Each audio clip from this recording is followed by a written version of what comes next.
Right. Let's talk about Havoc on Netflix. I need to talk about this film. Now, I know I might be rather late to the party here in kind of giving a review of Havoc, which is Tom Hardy's latest film on Netflix. But I needed time, first off, to watch it because I was very late watching this film, but also to kind of gather my thoughts about this movie and what I expected and what I ended up getting. So, first off, let's talk about Tom Hardy's performance in this film, which was puzzling to say the least. This movie had everything going for it. It had Gareth Evans directing, which I love. I love The Raid. I love actually Gangs of London, I think is great. I love The Raid 2. Everything he's done, I think, is brilliant.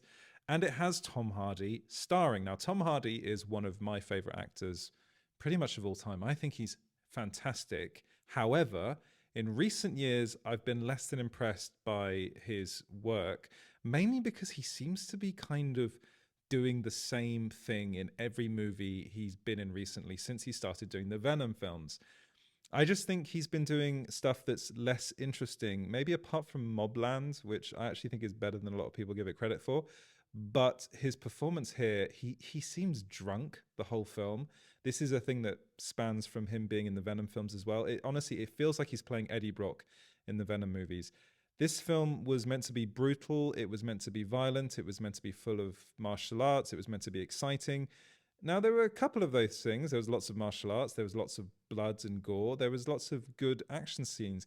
But his performance, along with the kind of hectic editing of this film, and also the fact that I did not understand what was going on throughout most of the movie. I watched it a second time to see if it was just me. It's not me. It's very bizarrely paced, and I think this is an editing issue. I also think they filmed it ages ago, and I wonder if they were really trying to find this film in the edit and they just couldn't get it right. So they ended up editing it really bizarrely to make it kind of go along speedily, and it was just confusing. I didn't know who was who. I didn't know what was going on. I didn't know who the villains were meant to be. I didn't know what anyone's motivations were in this movie. His character, Tom Hardy's character in this, is puzzling because he's kind of I suppose he's supposed to be morally ambiguous, but by the end of it, he's just kind of boring. And I think that's the problem here. This film ended up being really quite dull, and it was really disappointing. I was expecting so much more from it, and I just didn't get it. And I'm upset. I'm upset by Havoc. But let me know what you guys think about the movie in the comments, and I'll see you guys in the next video.